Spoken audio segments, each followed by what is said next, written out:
Tenemos Biblia 365.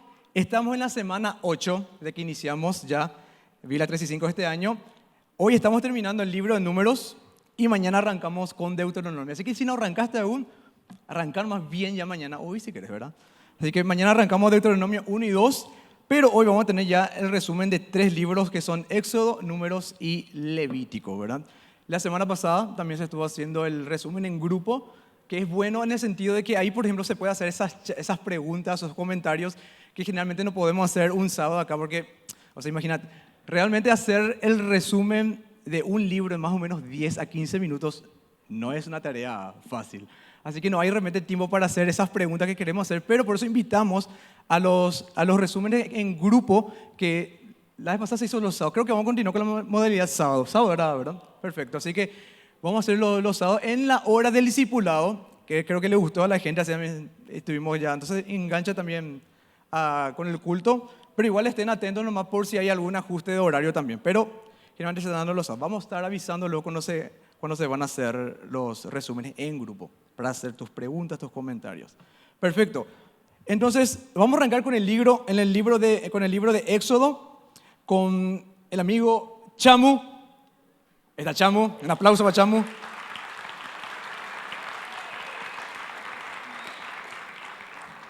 Champú, el libro de Éxodo de acá. Gracias, Arbus.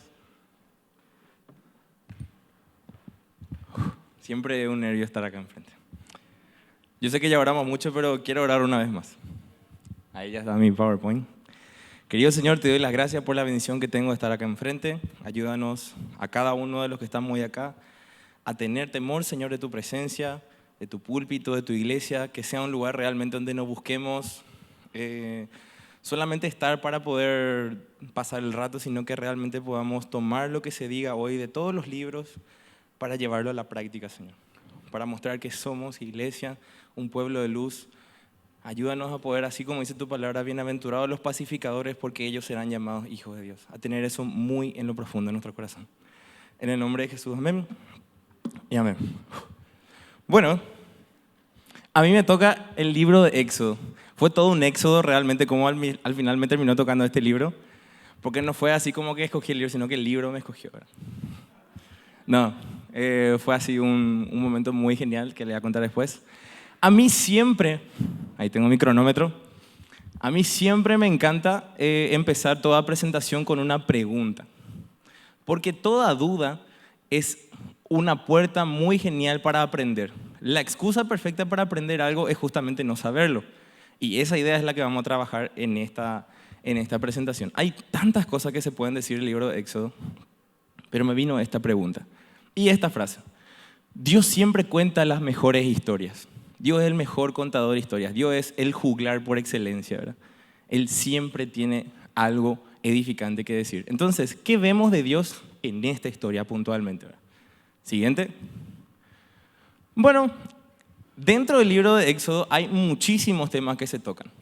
Todos tenemos, creo que nuestra parte favorita de Éxodo, ya sea cuando se partió el mar, ya sea cuando, mi parte favorita es cuando cae comida del cielo, evidentemente.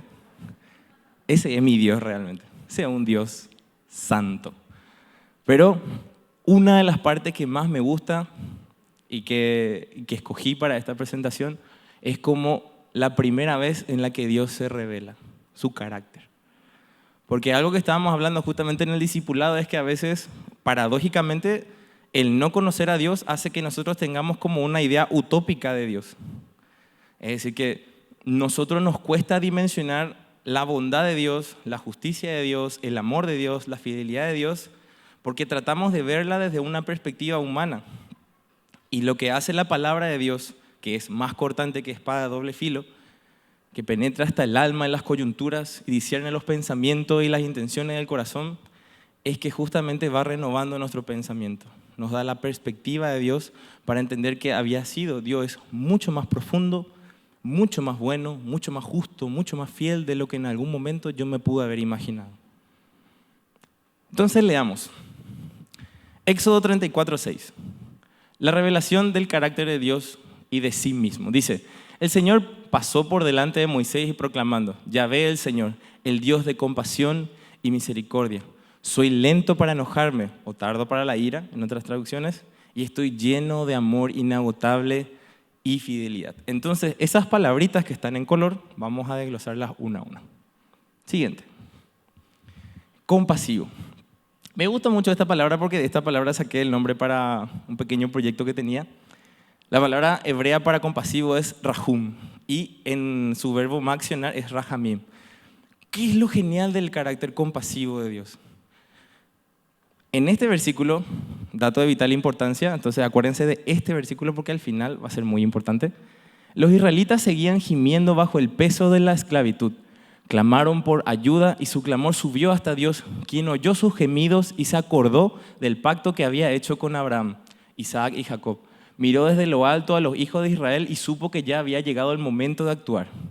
Ojo, en esta parte no significa que Dios estaba rascándose la panza y miraba así el pueblo. Ah, cierto, yo que tengo un pueblo.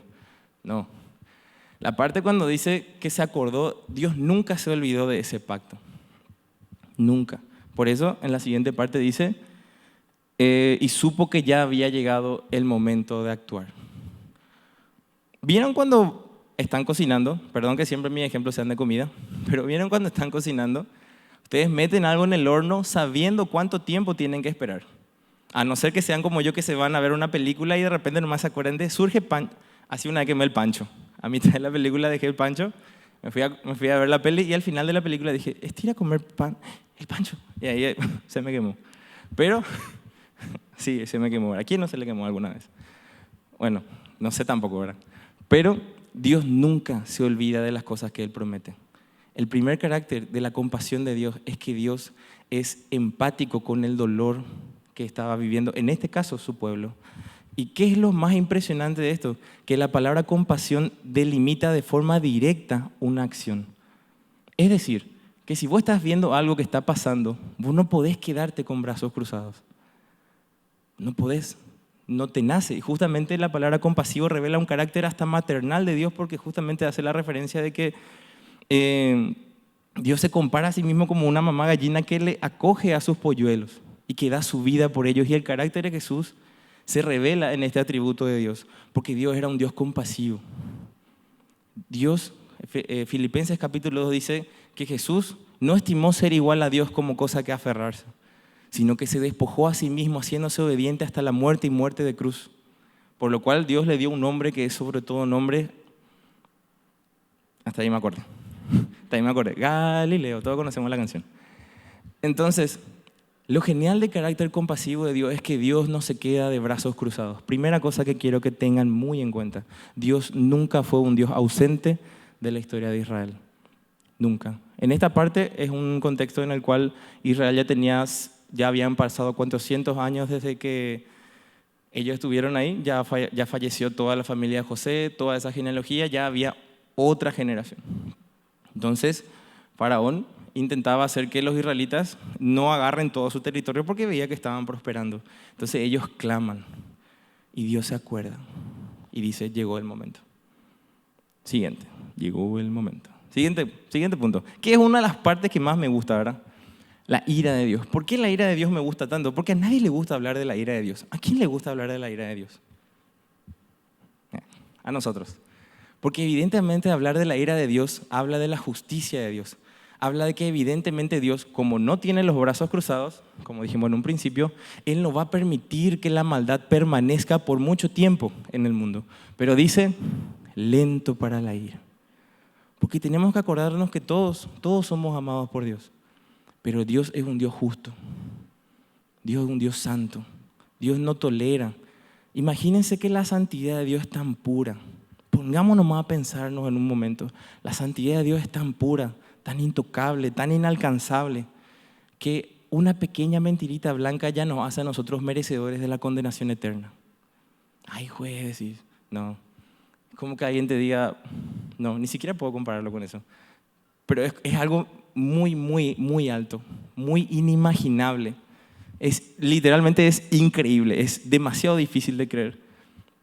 Dice, y con la grandeza de su poder has derribado a los que se levantaron contra ti, enviaste tu ira, los consumió como hojarasca. Este es el contexto en el cual Faraón es devorado, o sea, Faraón y su ejército es devorado por el mar cuando se cierra con ellos. Y es muy interesante porque Faraón es un símbolo muy importante, porque Faraón simboliza básicamente toda la maldad que representa la humanidad, ¿verdad? Entonces, así como Dios se encargó de Faraón, así también Dios se va a encargar de erradicar la maldad. ¿A través de quién? A través de Cristo. Y ahí es donde pasa algo muy interesante. ¿Quién es bueno acá? ¿Quién puede decir acá que es bueno? Nadie. Nadie puede decir que es bueno. Es una gracia el permitirnos de repente estos espacios para poder predicar la palabra de Dios. El que yo particularmente el estar acá enfrente para mí es un regalo, una gracia. El que podamos predicarle a alguien es un regalo. Que pueda decirle a alguien, aunque literalmente puede cambiar toda su vida. Entonces, ¿quién al final pagó con todo? ¿En dónde recayó toda la ira de Dios por toda la maldad de la humanidad? ¿En quién piensan? En Jesús. En Jesús. Por eso la ira de Dios es un atributo tan genial, porque va directamente ligado con su compasión, de que Él no va a permitir, te ama como sos, pero Él no va ni por si acaso permitir que si vos te estás yendo hacia la condenación, va a permitir que continúes con ese estilo de vida. Dios está en una misión de rescate hacia nosotros y Jesús es el puente a través del cual nosotros accedemos a su salvación. Siguiente. Un amor leal. Un amor leal, dice, con amor inagotable guías al pueblo que redimiste, con tu poder los guías a tu hogar sagrado. Este atributo de Dios vimos que es compasivo, tardo para la ira, y un amor leal se refiere a que Dios es naturalmente incondicional. Normalmente nosotros los seres humanos necesitamos de una cierta reciprocidad para mantener nuestros vínculos normales. Yo soy tu amigo, vos sos mi amigo, entonces hacemos cosas unos por el otro. Una relación que no tiene reciprocidad nunca va a durar mucho tiempo. Que una de las personas solamente siempre haga todo, siempre en algún momento va a acabar eso, pero Dios no. El carácter de parte de Dios. Un ejemplo que vemos de esto, por ejemplo, es con Ruth y Noemí. Cuando Ruth le dice a Noemí, no me pidas que te abandone, tu Dios será mi Dios. Entonces Noemí demuestra justamente ese amor leal, ese amor incondicional hacia Noemí, pero el amor de Dios hacia nosotros es mucho más alto porque nuevamente nosotros vemos este atributo en Cristo, cuando Él se acercaba a la gente necesitada, a los olvidados, a los desamparados. Hay un versículo muy purete cuando está la ramera que rompe, ¿se acuerdan cuando ella rompe el frasco de perfume sobre Jesús y le unge? ¿Se acuerdan de esa parte? Esa parte, en una parte, valga la redundancia, dice, aquel a quien mucho se le perdona, mucho ama. ¿Hasta qué punto nosotros dimensionamos nuestra maldad como para darnos cuenta de que Dios de verdad nos perdonó mucho? Nadie es bueno. Y en la medida en la cual nosotros nos introspeccionamos, nos damos cuenta de que de verdad Él es bueno y tiene un amor leal. Siguiente. Él es fiel. En esta parte, la palabra fidelidad se refiere a algo constante, a algo seguro, a algo firme. ¿Y qué es lo genial de esta palabra? Que Dios no para. Dios no se detiene. Nosotros a veces sí, nosotros tenemos en nuestra vida cristiana altos y bajos, tiempos donde estamos de la gran 7, tiempos donde estamos más o menos y tiempos donde estamos enfriados. Y así nos vamos de vez en cuando, ¿verdad? Pregunta, ¿eso suele pasar de repente en la medida en la que Dios tiene relevancia para nosotros y en la medida en la que profundizamos esa escritura? Porque después de entender todo esto, después de entender sus amores sacrificiales, sus atributos, todo, ¿qué parte de mí de verdad va a querer hacer otra cosa que no sea entregar mi vida para Él? ¿Qué parte de mí de verdad va a preferir hacer otra cosa que no sea venir a la iglesia, aprender su palabra, pedir perdón, aprender a pedir perdón, decir gracias, entender que de verdad su gracia me transformó? Nadie es la misma persona de acá un año atrás. Nadie. Abrazar esa gracia y agarrar con firmeza sus promesas y cuidarlas con temor es algo que Él nos da. Y Él es fiel y Él no para. Aquel que empezó la buena obra en vos, la perfeccionará hasta el final. Y eso es algo que hay que creerlo y tomarlo. Y para terminar, en los últimos 10, 15 segundos, ¿qué aprendemos de esta historia? ¿Qué es lo que a la larga aprendemos? Porque hay que entender que Dios es quien cuenta las mejores historias y muchas veces lo que pasa con Éxodo es que nosotros queremos creer que siempre que vemos el mar enfrente se va a abrir. Y no siempre se va a abrir. No siempre se va a abrir. Pero sí hay algo que siempre va a haber. Gracias. Esperanza. Es algo que siempre va a haber. Porque así como Cristo, así como Dios hizo todo lo que tenía que hacer. ¿Ustedes sabían que en el libro de Éxodo es el libro donde más milagros se relata? ¿Cómo no, verdad? Cayó comida del cielo. O sea, eso es algo que no me va a parar lo de impresionar. cae comida del cielo, se crea el tabernáculo, se estipulan las leyes, Dios se revela en su carácter. Eso es un milagro, realmente. Dice, por tanto, este es el versículo clave de Éxodo, por tanto dirás a los hijos de Israel, yo soy Jehová, yo os sacaré debajo de las tareas pesadas de Egipto, y os libraré de servidumbre y os redimiré con brazos extendidos, con juicio grande, y os tomaré por medio de mi pueblo, y seré vuestro Dios. Seré vuestro Dios. Dios no es un Dios ajeno a la necesidad de su pueblo. Y vosotros sabéis que yo soy Jehová vuestro Dios, que os sacó debajo de las tareas pesadas de Egipto. Hay esperanza. ¿Cuál es nuestra esperanza? Cristo. Porque así como Dios hizo todo lo que tenía que hacer para cumplir su pacto con Dios, con Israel, asimismo, lo que sea que tenga que hacer Dios para traerte de vuelta a su casa, a su presencia, lo va a hacer. Y de hecho que lo hizo. Tenía que morir alguien para que podamos acceder a Él. Había un precio que pagar. Entonces esa es la esperanza que nosotros tenemos. La esperanza bíblica no se refugia en la evidencia humana, se radica en la fe. Y la fe que tenés en Dios va a estar directamente ligado en la medida en la que conoces quién es tu Dios. Porque si sabes quién es Dios, vos avanzás nomás. Por más que seas una caja de Pandora de inseguridades como yo, vos avanzás nomás. Aunque tiembles cuando pases acá al frente, avanzás nomás. No saber algo es la excusa perfecta para aprenderlo. Si no conoces de repente en profundidad el corazón de Dios, es la excusa perfecta para tomarte tu tiempo para saber quién es tu Dios. Porque tu Dios es una persona increíble y merece de forma innegociable que te tomes el tiempo de saber quién es Él para que puedas avanzar en fe en las cosas que Él tiene para tu vida. Amén. Amén, chicuelos. Muchas gracias.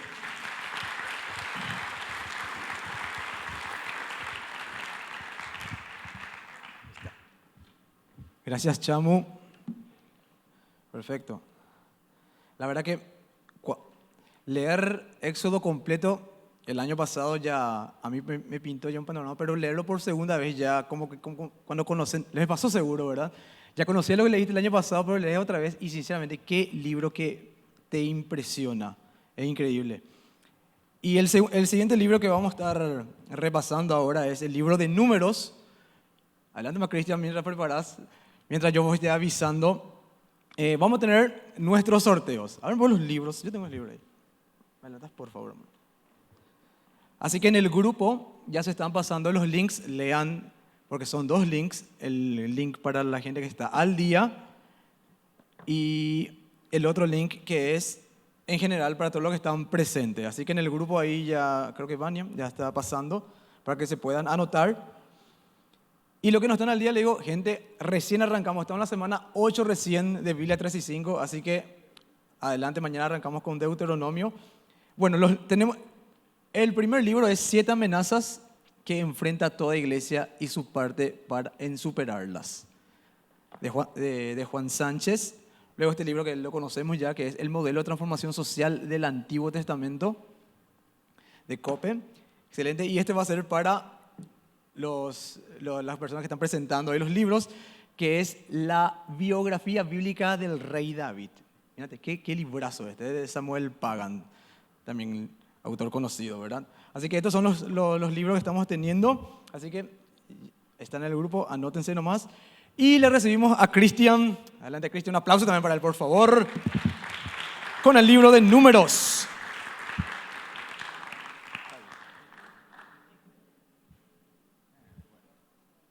¿Y Cristian quiere que hable todavía? Bueno. Ningún problema. ¿Sabes qué? Vamos a hacer algo bien dinámico. Voy a bajar. A ver, este ya está, ya sabemos para quién es. Tenemos el libro que conocemos, El modelo de transformación social del Antiguo Testamento y 7 amenazas que enfrenta toda iglesia. Para los que están al día, ¿este libro para los que están al día o este para los que están al día? Opción 1, ¿sí? Que aunque alguien habla ya está bien ya. Este para el día. ¿Ves? El que hablo ya da. Perfecto. Este para las personas que están al día. Y este entonces para el sorteo general es 7 amenazas que enfrenta toda iglesia y su parte en superarla. Perfecto. ¿Viste? El que hablaba llevaba a decidir. Gracias, Edwinche. Gracias por hablarlo. Ok, tenemos entonces el libro de Números con el amigo Cristian Mesa. Bien. ¿Funciona? Sí. Bendiciones, hermanos queridos. ¿Cómo le va? Un gusto estar frente a ustedes otra vez. Vamos a orar entonces y ya empezamos. Estoy nomás acá todo enredado, después le voy a mostrar un poco la cuestión. Vamos a orar. Padre, pedimos tu bendición, creemos que tu palabra inspirada es para edificación nuestra, es para que como creyentes seamos preparados para toda buena obra, para que seamos santificados y lo que estamos aprendiendo es para glorificar y honrar tu nombre. En el nombre del Señor Jesucristo oramos. Amén. ¿Cómo le va, hermanos queridos? ¿Bien? Qué bueno. Bueno, vamos a empezar entonces con el libro de Números.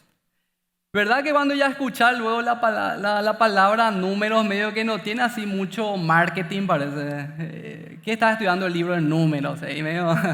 Parece que queda medio argel. No sé si yo nomás, pero yo hace un tiempo me había preguntado, ¿por qué seguramente se llama Números? ¿Alguien más se preguntó eso? Todos. Y bueno, resulta ser que en realidad en el hebreo, acuérdense que el Antiguo Testamento está escrito en el hebreo originalmente, se llama el libro En el desierto, se llama. De hecho, ustedes en el capítulo 1, versículo 1 ya van a ver una referencia sobre eso. Y el libro que se llama Números, la que hoy tenemos, deriva de la Septuaginta. La Septuaginta fue la primera traducción del Antiguo Testamento que fue del hebreo que se llevó al griego koiné. Y de ahí entonces deriva ese nombre Números, ya que en el libro de Números, valga la redundancia, da muchos datos numéricos, habla de muchos censos. Ya se habrán dado cuenta de eso, ¿verdad? ¿Cuántos levitas hay? ¿Cuántas personas sirven? ¿Cuántos son los que tienen 20 años para arriba? Y constantemente dan esos datos y de ahí más o menos salió ese nombre. Bueno, entonces quería un poco sacar esa pequeña incógnita que quizás todos teníamos, quizás. Bueno, vamos a ver un poco cuáles son las enseñanzas del libro de Números. Quiero dividir en 3 puntos principales, en 3 encabezados, cuáles son las enseñanzas de este libro, que a mí realmente me bendijo mucho aprender todo esto. Vamos a ver el primer punto. Para aquel que está anotando, leyendo, va a entender muy bien.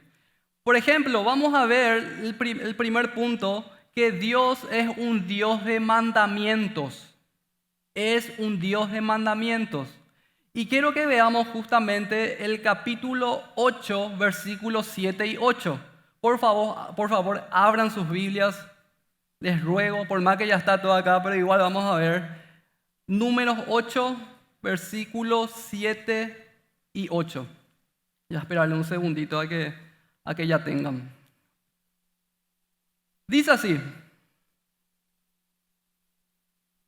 así harás para expiación por ellos. Rocía sobre ellos el agua de la expiación y haz pasar la navaja sobre todo su cuerpo. Y lavarán sus vestidos y serán purificados. Luego tomarán un ovillo con su flor de harina amasada con aceite y tomarás otro novillo para expiación. Noten en este pasaje, quiero que note esto, cómo el Señor da instrucciones directas, da instrucciones bien detalladas. Y de hecho, para los que están leyendo Números, van a ver que constantemente Dios está dando órdenes y está dando leyes a su pueblo. ¿Alguien se dio cuenta de eso? Así es. Dios no deja que el pueblo de Israel decida cómo rendirle culto a Él. No es que Moisés le reunió a los ancianos del pueblo de Israel y entre una reunión, un censo, ellos dijeron, bueno muchachos, así va a ser nuestra ofrenda, así tenemos que acercarnos a Dios. No sucede eso, sino que Dios le da los mandamientos y Dios le da las leyes a ellos. El Señor mismo, Él les revela cuáles son los medios y cuáles son las condiciones para que Israel pueda tener comunión con Él. ¿Alguien destaca eso en el libro de Números? Yo veo eso. Segundo punto que quiero ver con ustedes. Esta es una de las enseñanzas, considero, de lo más sobresalientes y notorios del libro de Números, que es la importancia de los líderes espirituales. Se da mucha importancia. Y quiero que veamos, de hecho, en Números 1:50, vamos a destacar algo primero. ¿Quién era una de esas personas que servían al Señor y al pueblo de Israel? Los levitas. Los levitas. Y ya en Números 1, versículo 50, se hablan de estas personas que fueron llamados por el Señor y dice así: sino que pondrás a los levitas en el tabernáculo del testimonio y sobre todos sus utensilios y sobre todas las cosas que le pertenecen. Ellos llevarán al tabernáculo y todos sus enseres, y ellos servirán en él y acamparán alrededor del tabernáculo. Entonces, este versículo a grandes rasgos muestra cuál era el llamado o cuál era la función que cumplían estas personas que son los llamados los levitas, que viene de la tribu de Leví. Entonces vemos que los levitas tienen un rol protagónico en la vida espiritual del pueblo de Israel. Tienen un rol protagónico en el culto que Israel, el pueblo, rinde al Señor en el tabernáculo. Entonces acuérdense que estamos hablando en el contexto de ¿qué? De la importancia del liderazgo espiritual. Hay muchos en el libro de Números. También podemos ver en el libro de Números el liderazgo espiritual de Aarón y sus hijos. ¿Quién es Aarón y sus hijos? ¿Qué función cumplía? Para saber más si están al día. Sacerdotes. Así entendí, creo. Bueno, así es, ¿cierto? Es sacerdote. Y en el capítulo 3, versículo 10, quiero que vean esto. Y constituirás a Aarón y a sus hijos para que ejerzan su sacerdocio. Y vean esta parte. Voy a probar algo acá que tengo. ¿Qué tal esto, ¿No se esperaban? Ya se me fue lo ya. Pero bueno, yo le dije a mi esposa, estamos en casa, entonces vamos a practicar nomás un poco. Ahí está. Quiero que vean esto, la última parte. Y el extraño que se acercare, ¿qué dice? Morirá. Y el extraño que se acercare, morirá. Quiero marcar esa parte, hermanos queridos. Me parece muy, muy importante. Vamos a ver si me funciona esta cuestión. Esto, ahí va. Acá hay algo muy, muy fundamental. Esto es interesante notar, que no cualquiera podía ocupar ese cargo. No cualquiera podía. Hay una clarísima advertencia acá. Que el extraño que se acercaba para cumplir esa función, caputi, moría, chao ya. Y eso es muy increíble porque hay una distinción de aquel que fue llamado para el servicio. Hay una distinción en relación al resto del pueblo. No que estas personas sean más amadas por Dios o no que estas personas eran más especiales para Dios que el resto del pueblo, no. Sino que simplemente tenían una función que cumplir. Eso es lo que se está destacando en este pasaje. Acuérdense, vimos recién la importancia del liderazgo espiritual de los levitas, hablamos y ahora hablamos de Aarón y sus hijos. Y vamos a pasar al siguiente. ¿Quién es el líder espiritual, obviamente, por excelencia en el libro de Números? Es Moisés.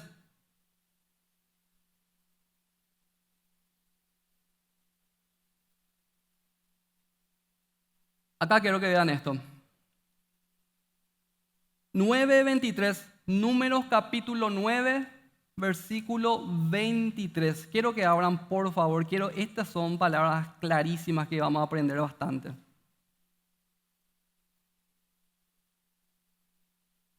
Dice así: al mandato del Señor acampaban y al mandato del Señor partían. Guardaban la ordenanza del Señor según el mandato del Señor por medio de... ¿Por medio de quién? Por medio de Moisés. Fundamental esa última frase. ¿Ustedes están dimensionando esto?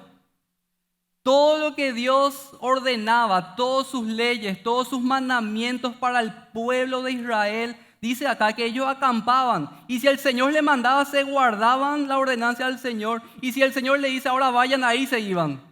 Pero vamos a destacar, ¿por medio de quién el Señor hablaba al pueblo de Israel?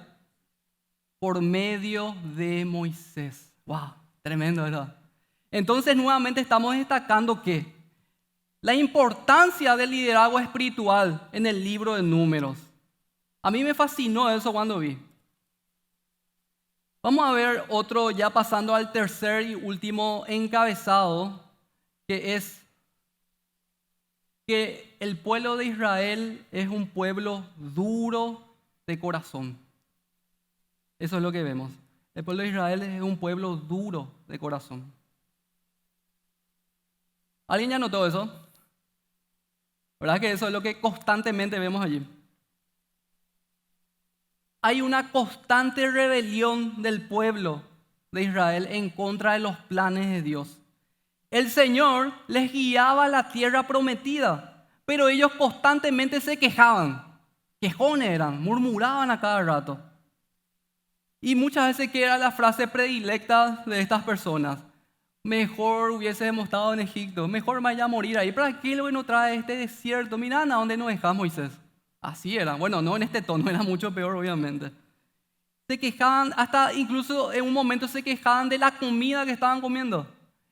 Ya estamos cansados ya del maná. Vamos a otra cosa, pero allá comíamos asado, chancho. Allá comíamos los mejores cortes, tapa cuadril, y vos acá, Moisés, me venís y me traes esta cosita blanca del maná. ¿Qué es lo que eso es? Y se quejaban y se quejaban. Ciertamente la murmuración era en contra de Moisés, pero en última instancia era una queja en contra del único Dios verdadero, el Dios de Israel. Vemos también que el pueblo que ya estaban cansados, como dije, y que Israel era constantemente un pueblo incrédulo. Era un pueblo incrédulo a las palabras, a las promesas que Dios le había dado. De hecho, acuérdense, ellos se tenían que ir a conquistar la tierra prometida. Le envía a los espías, ¿se acuerdan de esa historia? Le envía a los espías y 2 de ellos nada más vienen confiados en que Dios le puede dar esa tierra, que era Caleb y Josué. Y los otros se asustaron. Y nuevamente son incrédulos nuevamente, ya habiendo visto las señales y las maravillas y los milagros y los prodigios que Dios ya había hecho en el pasado. Igual ellos estaban aún incrédulos hacia los planes sabios y soberanos de Dios. Y eso es algo que es impresionante. Hubo personas que constantemente cuestionaban la autoridad de Moisés. Constantemente era eso su día a día. Y de los sacerdotes también. Ellos tuvieron que soportar una y otra vez la murmuración del pueblo. De hecho, usted en el capítulo 12 puede ver cómo Aarón y Miriam hablaron en contra de Moisés. Pero ¿quién se cree? Pero cree que a él malo le habla a Dios. Él más pero él acá el capo. Nosotros ¿qué somos? Impíos, Dios. Ni ahí luego. A nosotros también nos puede hablar Dios. Más o menos así fue la cuestión. Y después, ¿qué pasó? El Señor hizo juicio y le mandó una lepra a Miriam. Increíble eso es. Y también, este versículo es clave también para entender esto. Capítulo 16, versículo 3. Eso quiero que vean. Capítulo 16, versículo 3. Dice así. Y se juntaron contra Moisés y Aarón. Escuchen bien esto. Se juntaron contra Moisés y Aarón y les dijeron: basta ya de ustedes. Se cansaron ya los muchachos, no quieren más hacer nada. Porque toda la congregación, todos ellos son santos. Y el Señor está en medio de ellos. ¿Por qué entonces ustedes se levantan por encima de la asamblea del Señor? ¿Ustedes están dimensionando, viendo el espíritu que hay detrás de estas palabras? Impresionante. Esto es un acto de sublevación y rebelión como muy pocas veces vemos. Basta ya ustedes. Y por eso estamos destacando que Israel era un pueblo duro, durísimo de corazón. Toda la rebeldía del pueblo de Israel afectó de tal manera a Moisés, que ustedes pueden ver en su casa en el capítulo 11. ¿Qué le dice Moisés a Dios? Ya Moisés estaba tan cargado, tan estresado, ya le superó toda la situación y le dijo al Señor en una de esas: Señor, si así me vas a tratar, matame nomás ya bien. Así le dijo. Capítulo 11, pueden ver. Matame nomás ya no aguanto más esto. Hasta acá llegué. Impresionante. Y tantas cosas se pueden aprender, ¿verdad? Esta es la palabra del Señor. Entonces, esas son las tres enseñanzas principales que yo quería sacar del libro de Números. Y ahora quiero que veamos lo penúltimo, que son los atributos de Dios. Por acuérdense que en Biblia 365 tenemos la idea de conocer los atributos de Dios en estos libros. Y ya voy a ir acelerando para terminar porque veo que ya el tiempo se me está pasando. Disculpan, hermanos, por eso. Vamos a ver dos atributos que yo destaco en el libro de Números. Obviamente hay más, puede haber mucho más, pero en mi opinión estos son atributos que resaltan mucho en este libro. El primero que vamos a ver es ¿cuál? La justicia, que Dios es justo. Porque de hecho podemos ver en el versículo 15, versículo 35-36, abran por favor su Biblia y lean también esto. Esto es fenomenal. Entonces el Señor dijo a Moisés: ciertamente al hombre se le dará muerte. Toda la congregación lo apedreará fuera del campamento. Y toda la congregación lo sacó fuera del campamento y lo apedrearon y murió, tal como el Señor había ordenado a Moisés. El contexto es ese, que un hombre en el día de reposo había salido a recoger un poco de leña, en el día de reposo, que estaba prohibido. Y por eso él murió apedreado. Esto puede sonar un poco exagerado o hasta un poco malvado, diríamos nosotros, pero hay que situarse en el contexto de ese tiempo y que Dios había dado órdenes claras, como les dije hace rato, y eran órdenes que debían cumplirse. Y todo hombre dentro del pueblo de Israel que no obedecía los mandamientos de Dios era una abierta rebelión en contra del Señor. Y era diciendo: yo no me voy a sujetar a la autoridad de este Dios y de su palabra. Eso significaba. Denso este tema. Y vemos en otras escenas del libro de Números que Dios les castiga ¿con qué? Con plagas, con úlceras, con serpientes y otras formas increíbles que uno aprende de ese libro, cómo el Señor envía juicio constante al pueblo de Israel, porque Dios es justo. Y el castigo de Dios, hermanos, era una expresión de su justicia, porque Él es justo y castigará a todo aquel que no cumple sus mandamientos. Eso nos enseña su palabra. De hecho, vemos en Números 14, versículo 18. Este versículo es fundamental. Números 14, versículo 18, que dice así: que de ninguna manera tendrá por inocente al culpable. Así dice. Dios de ninguna manera va a tener por inocente al culpable. No va a suceder eso. Entonces vamos a ver ahora el segundo y último atributo de Dios que vemos en Números, que es la fidelidad. Vamos a ver un poco sobre esto. Este es el segundo atributo a destacar. Israel era incrédulo, era desobediente, y así como la justicia de Dios era notoria, hermanos, es imposible dejar de ver cómo al mismo tiempo la fidelidad de Dios brilla de una manera maravillosa, brilla de una manera gloriosa detrás de todo eso. Por ejemplo, en Números 14, versículo 31, vamos a ver este versículo. Sin embargo, sus pequeños, de quienes dijeron que serían presa del enemigo, a ellos los introduciré, dice. ¿Quiénes son esas personas? Ellos decían, pues no, acá nos van a matar y terminó. ¿Y qué dice el Señor? Les da una promesa. A estos niños, a ellos les voy a introducir a la tierra y conocerán la tierra que ustedes han despreciado. Dios le dijo: ¿sabe qué, Moisés? Esta generación que es incrédula y rebelde va a morir. Pero ¿sabes qué, Moisés? Sus hijos van a entrar a esa tierra. ¡Wow! Qué impresionante eso, hermanos. Eso es impresionante. Estas palabras expresan de una manera gloriosa que Dios es fiel a sus promesas. Aquello que prometió a Abraham, a Isaac y a Jacob, el Señor iba a cumplir. No es que el Señor dijo, bueno, tengo nuevos planes, terminó, chau. No, Él habló, Él dijo, Él prometió y Él va a cumplir. Porque lo que Él dice con su palabra, Él va a ser fiel en cumplirla sí o sí, hermanos. Eso es impresionante. El pueblo de Israel peca reiteradamente, pero Dios no dejó de ser fiel a sus planes para con ellos. Ahora veamos el último. Vamos a ver ya la última y ahí ya terminamos. Ya le estoy cachando acá a la onda. Ya. Estamos ahí. Vamos a ver, una mirada desde la historia de la redención.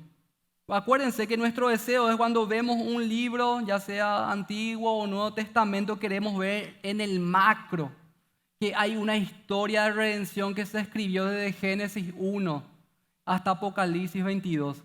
Y yo quiero que veamos este libro dentro de esa historia de redención. ¿Cuáles son los atributos de Dios que se pueden relacionar también con la obra de Cristo y su cruz? En Números aprendemos que este mismo Dios que obró con justicia y fidelidad, así mismo actuó para que nosotros, hermanos, podamos ser salvos. Él actuó con justicia para que podamos ser salvos.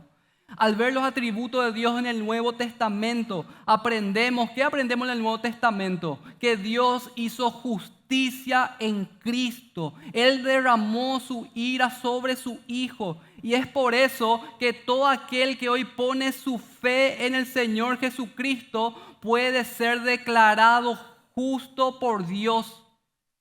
Si vos te arrepentís de tus pecados y pones tu fe en Cristo, te puedes apropiar de ese beneficio. Porque Dios ya hizo justicia sobre su Hijo. Pero asimismo, aquel que no se arrepiente, aquel que no pone su fe en Cristo, va a recibir un castigo eterno. Y la palabra de Dios dice que la ira de Dios está sobre esa persona. También vemos que Dios es fiel, como estuvimos viendo. El Dios que vemos en el libro de Números es el mismo que nos va a sostener en todo nuestro peregrinaje espiritual. Le sostuvo al pueblo de Israel en todo ese peregrinaje y así mismo a nosotros nos va a sostener con su fidelidad. En el Nuevo Testamento vemos, hermanos, que Dios comenzó una obra en el creyente y la va a perfeccionar. Esa es su fidelidad. También vemos en el Nuevo Testamento que el Señor nos ha sellado con su Espíritu, dice. Nos ha sellado como garantía de nuestra salvación eterna. Y Dios es fiel y Él nos llama a la vida eterna con Cristo. Y Él, hermanos, de manera fiel, ¿sabes qué? Nos va a cuidar y nos va a disciplinar si es necesario para poder estar eternamente con Él. Y esa es una de las razones fundamentales y principales por las cuales nosotros creemos en la seguridad de nuestra salvación. Y gloria a Dios por eso.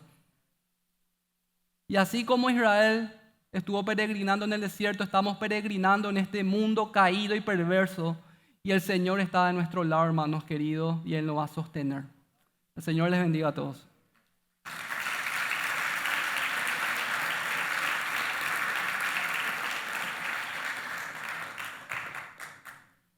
Muchas gracias, Cristian, y por la innovación tecnológica. ¿Qué aplicas? ¿Qué tal eso? Estoy una práctica, hermano, pero bueno. En la escuela bíblica le aplica Está full. muy bien. Y cada vez vamos a hacer más, ¿verdad? Gloria a Dios. Bueno, tenemos el último libro, que es el libro de Levítico, ¿verdad? Sí, el Levítico. Y va a ser un teatro, hermanos. Y antes le quiero dar un tip. ¿Viste cuando vas en el cine, hay un anuncio que dice, por favor, apaga tu teléfono o ponlo en silencio, ¿verdad?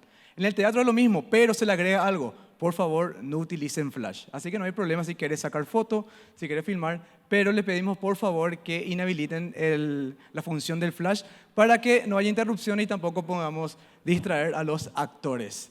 Así que a cargo de Carlos Linares, el libro de Levítico, se cae una botella. Parte del teatro, señores. Le dejamos con ellos. Adelante. ¿Se apagan las luces?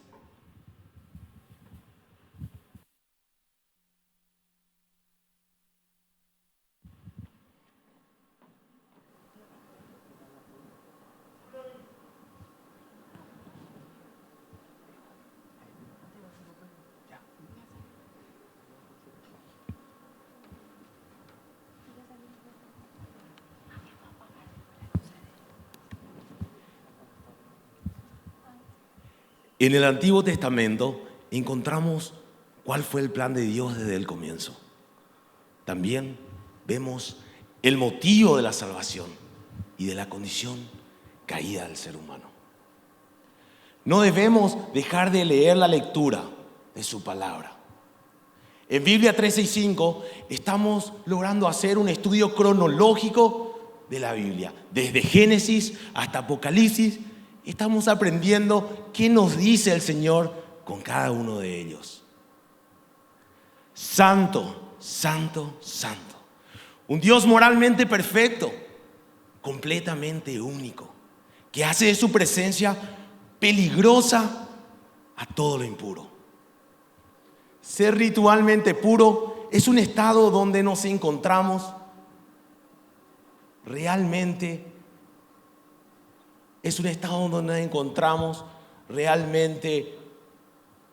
desconectados y lejos de todo lo impuro.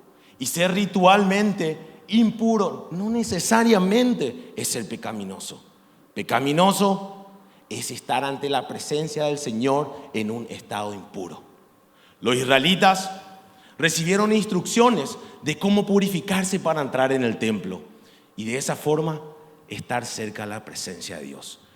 Bienvenidos al libro de Levítico.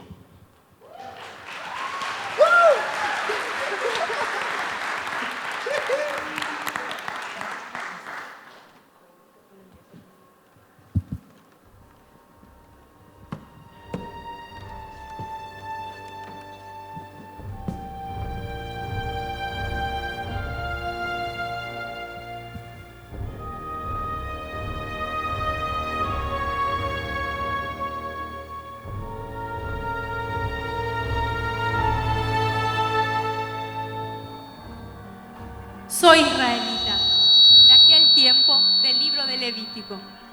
El Señor nos liberó de la esclavitud de la tierra de Egipto y en el monte Sinaí nos invitó a que tengamos una relación con Él, haciendo un pacto. Pero no pasó mucho tiempo y nos rebelamos en contra de su voluntad. Nuestro pecado dañó la relación que teníamos con Dios y rompimos su pacto. Él quería habitar en medio de nosotros a través de su tabernáculo, pero nuestra maldad nos apartó de Él. También soy israelita de aquel tiempo y es glorioso ver cómo Dios proveyó un camino para que el pueblo de Israel, siendo un pueblo pecaminoso y corrupto, pueda disfrutar de la presencia del Señor. Dios es santo, lleno de vida, pureza, bondad y justicia. Y lo que debemos hacer para vivir en su santa presencia es enfrentar el pecado y apartarnos del mal. Dios nos ayudó haciendo un pacto con nosotros los israelitas, estableciendo rituales para que vivamos en su santa presencia. Rituales estipulados por Él. Para ayudarnos a realizarlos, Él constituyó hombres llamados sacerdotes. Su función era mediar entre nosotros y Dios. Dentro de nuestro calendario existía una fecha muy importante y clave para todo esto. Ese era el día de la expiación. Moisés nos dijo que debíamos ser fieles a ese pacto con el Señor. Nuestro Dios está lleno de bondad, pero se vuelve peligroso para aquellos que se rebelan insultando su santidad. Es muy importante que los sacerdotes de Israel sean santos, pero también es importante que todo el pueblo se santifique. Dios nos llama a la santidad. Purifíquense en su santo nombre. Fuimos llamados a ser santos. Todo aquel que no esté en santidad, apartado del mal, está excluido de la gloria de Dios. La muerte es lo opuesto a la santidad de Dios. Él es vida. En nuestros tiempos, consideramos que una persona se volvía impura cuando tenía contacto con fluidos corporales reproductivos, con cierto tipo de hongos, con moho o inclusive con cadáveres. También consideramos a una persona impura a toda aquella que tenía alguna enfermedad de la piel o que comía cierto tipo de animal específico. Esto era simbolizando que la santidad de Dios debía abarcar todos los aspectos de nuestra vida. ¿Por qué? Porque nuestro Dios es santo, Él es puro, Él es todo lo contrario a la muerte. Él es vida. Moisés nos dijo que tenemos que ser fieles al pacto. Si obedecemos, tendremos paz y abundancia en toda la tierra. Si no, todo será un desastre y seremos expulsados de la tierra que fue prometida a Abraham. Pero saben, a pesar de nuestro fracaso, Dios proveyó una manera para que nuestros pecados sean perdonados y Él pueda habitar en paz en medio de nosotros. Propiciación significa cubrir la muerte de alguien. Y en Levítico vemos los diferentes rituales que nos recuerdan el amor de Dios para con nosotros. La sangre representa vida. La muerte de Jesucristo en la cruz fue un sacrificio propiciatorio que cubrió toda la deuda que la humanidad tenía con Dios. La historia termina ahí, con la muerte de Jesús. Todo lo contrario. La muerte de Jesús, el sacrificio de Cristo, fue un sacrificio que rompió por completo con todo el poder que tenía la muerte. ¿Qué significa eso? Eso significa que Él vive. Él realmente dejó al tercer día esa tumba vacía. Y Él ofrece ese sacrificio y su vida para todo aquel que en Él cree no se pierda y que tenga vida eterna. Es más, me pongo a pensar, y Cristo fue el sacrificio perfecto. Él fue santo, Él fue puro. Él era el Hijo de Dios. Él era mucho más completo que cualquier sacrificio que pudimos llegar a haber visto en el libro de Levítico, cualquier ritual. Él era santo. Es más, nos ponemos a pensar y todo el Antiguo Testamento cuenta una gran historia que apunta al evento más glorioso de la historia de la humanidad. Un evento lleno de gracia, de justicia y de amor. La cruz del Señor. La cruz de Cristo. Y Él ofrece ese sacrificio para que todo aquel que decida creer en Él, vos y yo, así de pecadores como somos, así como somos, lo podamos recibir y podamos ser transformados por su Espíritu Santo, por medio de ese sacrificio y su resurrección.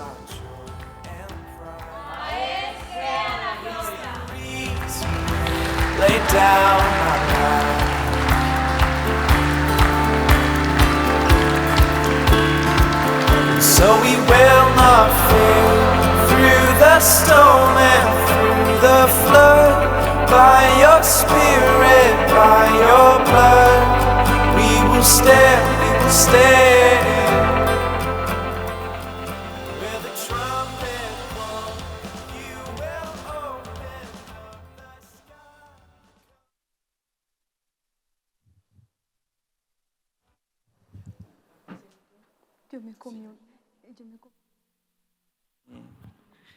Hola. ¿Quién se rió? Tipo ese, ¿quién me empateó?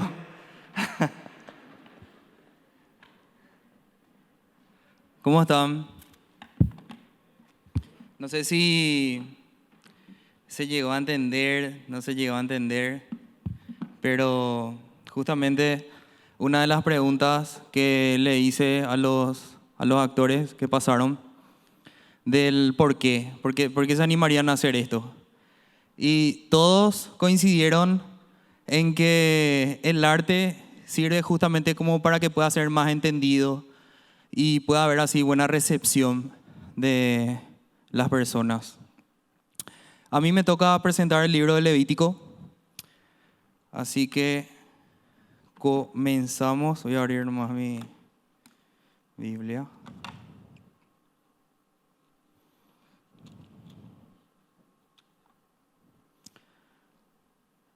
El ser humano de por sí suele dudar mucho de todo. Y un ejemplo universal de una frase para poder poner en contexto la duda es "no lo sé, Rick". Frase reconocida por todo el mundo en todos los idiomas y en el momento en que alguien duda de algo. El paraguayo, por ejemplo, duda el cuádruple utilizando una frase que dice "y extraño lento, cuay". Y nosotros los creyentes podemos afirmar que es así porque les pongo un ejemplo. A la mañana, a algún vecino o a alguien desconocido con quien nos cruzamos al entrar en alguna tienda, le decimos bendiciones. O que tengas un excelente y un bendecido día. Así tipo con una sonrisa y la persona que recibe esa palabra no es así que da la vuelta su cuerpo entero, sino que es solamente cuello. Que tengas un excelente y un bendecido día. Así sonrisa y la persona, excuse me. Este seguro me quiere lavar la cabeza y nada duda pues. Y así que si estás haciendo Biblia 365, ok. Pero antes de hacer Biblia 365 y los demás que están presentes y no hacen Biblia 365, no están unidos en esta actividad, ¿leyeron alguna vez el libro de Levítico? Respóndanse a ustedes mismos. Y seguramente algunos probablemente ya no, y extraño lento coa, difícil de comprender.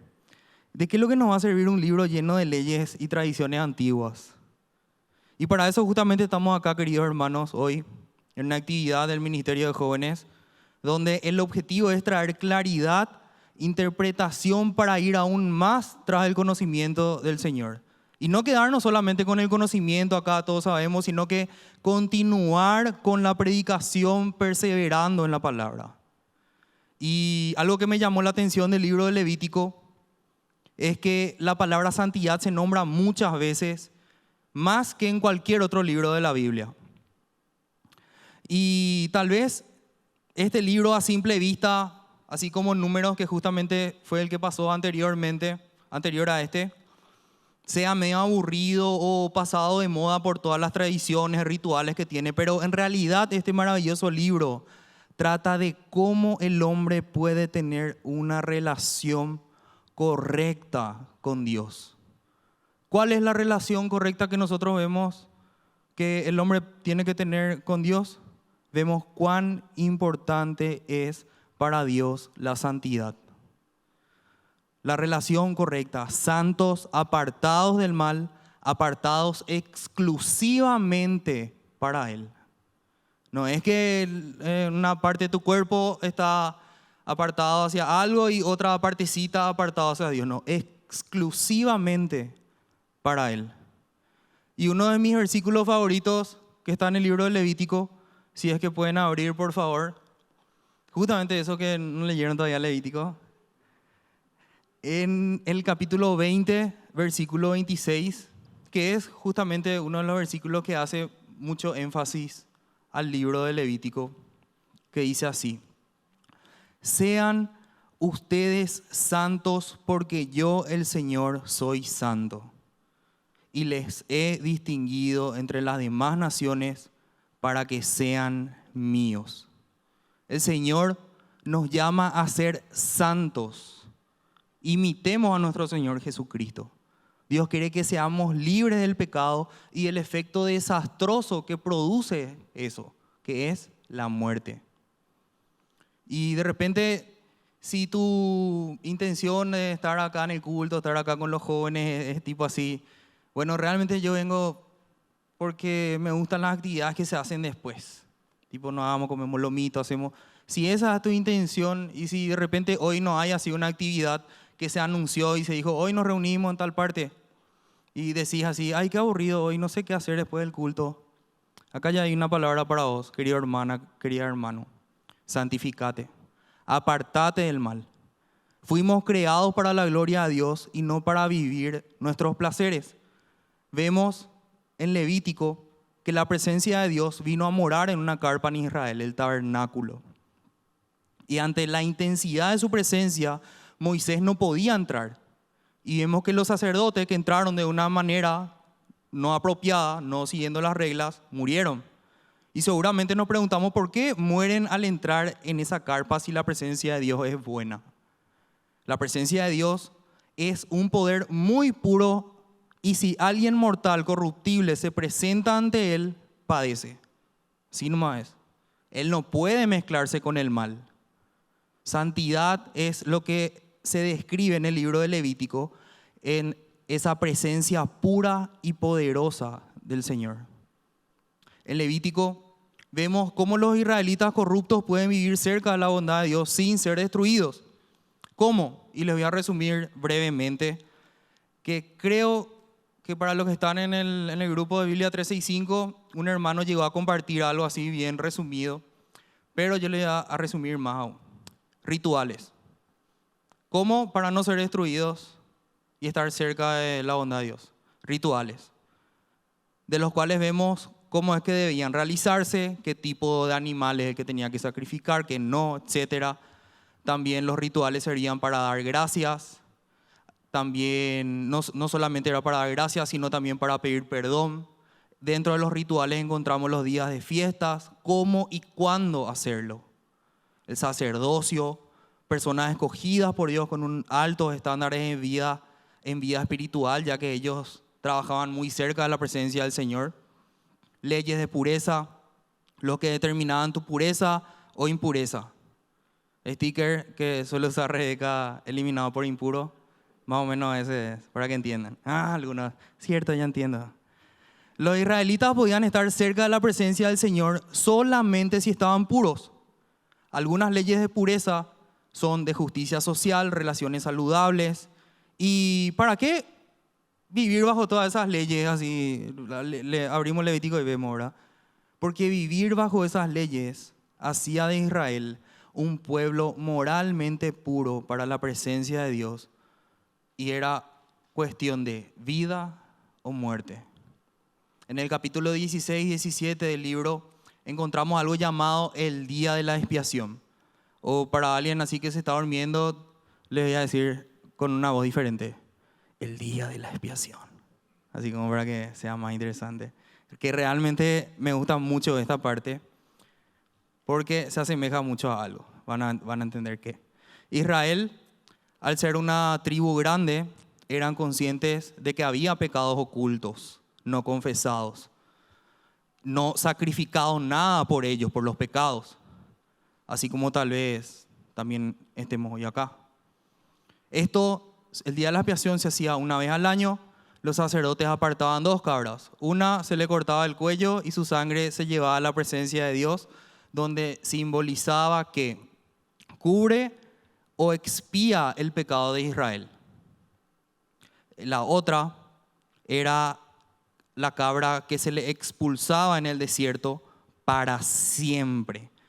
Y en el siguiente capítulo explica el significado de este ritual, donde Dios dice que la sangre de ese animal es su vida. La vida de la cabra es ofrecida como un sustituto que recibe el pecado de Israel, para que las personas no tengan que recibirlo. Y con la segunda cabra es donde el sacerdote hace como una imposición de manos, como simbolizando a que pone todos los pecados de Israel sobre ella y para siempre es expulsada en el desierto, el chivo expiatorio. Vemos con eso cómo Dios en su gracia retira el pecado de Israel. Vemos cómo Dios en su gracia retira el pecado del mundo, haciéndose hombre para dar su vida por salvación de toda la humanidad. No sé si te suena similar. En Levítico, los sacrificios que tenían que hacer los israelitas para estar en la presencia de Dios, purificándose, apartándose del mal, eran medio fuertes, matar a un animal, pero les explico en el contexto de aquel tiempo. Los sacrificios eran la forma principal de tener el favor de los dioses. Solo que esos dioses eran, como para que entiendan, dioses tóxicos. ¿Por qué dioses tóxicos? Porque un día te amaban, otro día no. Pensaban de una forma, al otro día no. Y en este contexto cultural vemos que el Dios de Israel es completamente diferente. Él sí se enoja por la corrupción humana. Él posee una manera clara para que su pueblo sepa que ha sido perdonado. A pesar de su corrupción, están a salvo viviendo cerca de su presencia. Qué grande es nuestro Dios, ¿verdad? Las instrucciones de Dios sobre las ofrendas del libro de Levítico apuntan al sacrificio propiciatorio final que es Cristo, que seguramente es algo que pudieron entender con la obra de teatro.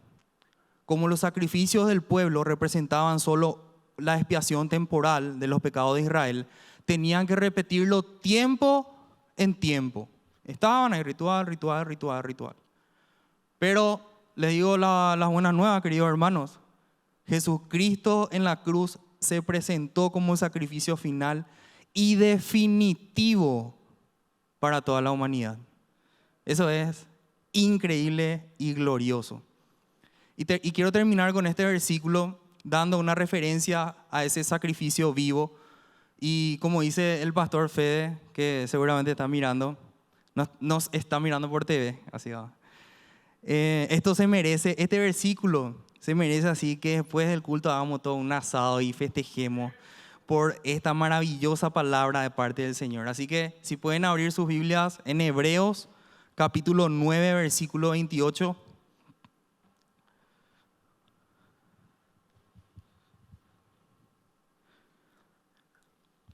También Cristo fue ofrecido en sacrificio una sola vez para quitar los pecados de muchos y aparecerá por segunda vez, ya no para cargar el pecado de alguno, sino para traer salvación a quienes lo esperan.